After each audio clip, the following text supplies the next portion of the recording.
Assalamualaikum warahmatullahi wabarakatuh. Ya, perkenalkan kami dari Hartman Mekatronika Indonesia. Di sini saya sendiri ada Galih Nugraha dan Rizka Faisal juga Ahmad Faris.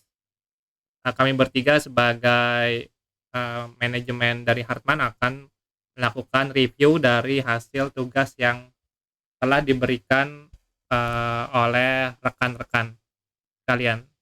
Pertama-tama kami ucapkan terima kasih juga karena sudah em, meluangkan waktunya untuk mengulas ataupun mendalami PT Hartman Mechatronics Indonesia berikut dengan produk-produknya dan juga jasa-jasanya. Namun nanti akan kami lebih detailkan lagi terkait apa yang sudah disampaikan.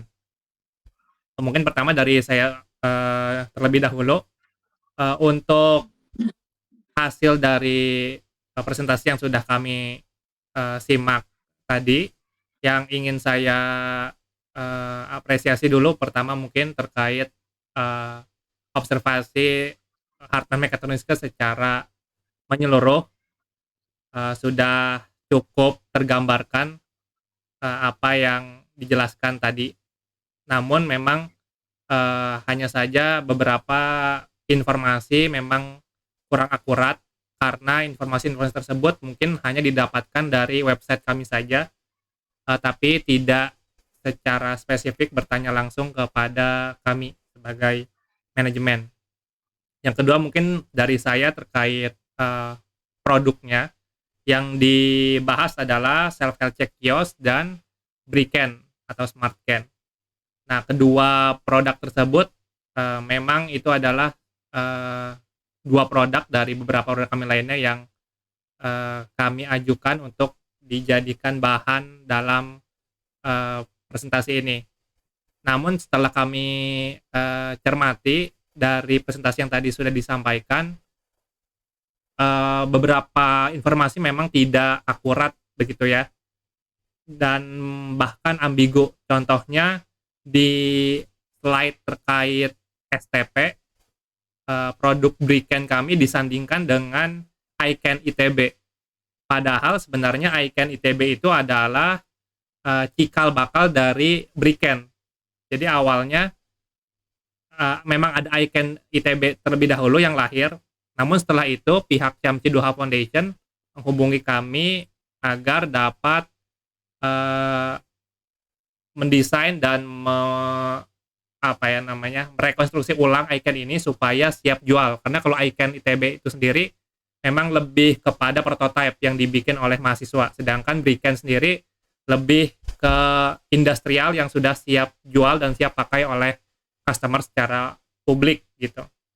Namun di STP tadi dibandingkan dengan Icon ITB dan terlihat di situ bahwa Briken itu kualitasnya di bawah Icon ITB. Nah, saya ataupun kami bahkan tidak mengerti juga kenapa kualitasnya malah ada di bawah ITB, Icon ITB maksudnya. Sedangkan kami juga tidak tahu parameter bagus atau rendahnya kualitas itu dari mana. Cuman yang kami lihat di grafik tersebut memang Briken di bawah Icon ITB gitu. Nah, begitu juga ya di bawah Icon ITB begitu. Begitu juga dengan yang self check kios, kami dibandingkan dengan yang punyanya makeup mesin UMM. Nah, setelah kami cari tahu juga ternyata makeup mesin ITB juga sepertinya sama dengan Icon ITB, yaitu prototipe bikinan mahasiswa yang kalau kami lihat dari gambar di website, kami googling sendiri, itu memang masih terlihat sangat prototipe ya, bukan yang siap jual dan dipakai oleh publik gitu ya, secara komersil. Karena sangat terlihat sekali prototipenya begitu ya, dari segi bentuk, kualitasnya. Tapi lagi-lagi di STP digambarkan bahwa self check kios kami kualitasnya di bawah makeup mesin UMM tersebut, dan kami juga tidak tahu standar kualitasnya itu seperti apa.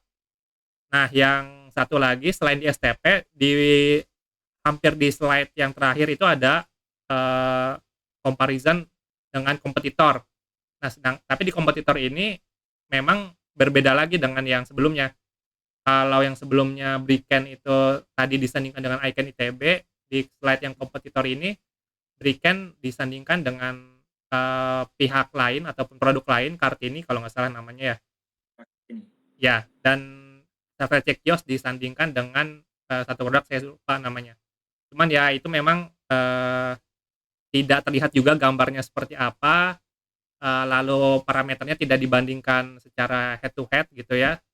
Jadi ya kurang kurang apa ya, kurang terlihat perbandingannya itu secara head to head, itu kami belum belum belum melihat secara detail seperti itu. Ya mungkin kalau saya sih lebih terkait produk-produk itu yang ingin saya bahas. Selebihnya sih mungkin ya cukup cukup general ya, cukup oke rekomendasinya gitu terkait marketing dan lain-lainnya. Mungkin dari Faisal ataupun Faris silakan kalau mau ditambahkan yang lainnya. Jadi Pak Faris dulu coba. Faris coba dulu. Dari mana? Masih mute Pak Faris. Kemute.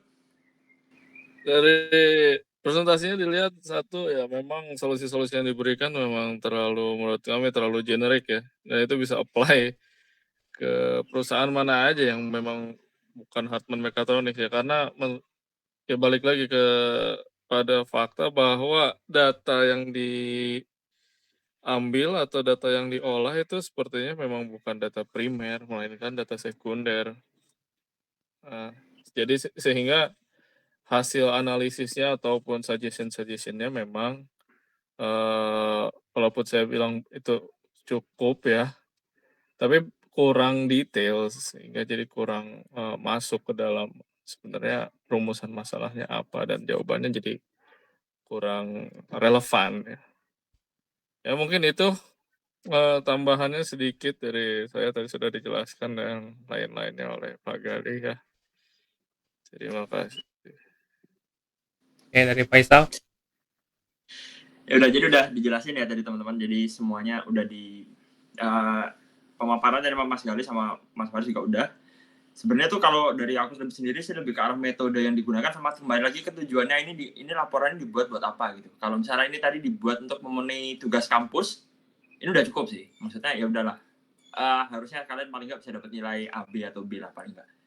Tapi kalau dari metodenya sendiri, untuk Hartman Mechatronicsnya sendiri, kalau misalnya saya jadi dosennya, saya mungkin kasih suggest nilai ini mending diulang deh. Karena ini dari saya ya, maksudnya bukan dari kampus ya. Kalau kampus kan terserah, cuman ini dari saya personal. If you are really doing this in the real world, you need to redo your method. Yang metodenya sangat mahasiswa Indonesia banget ya, jadi baru-baru banget.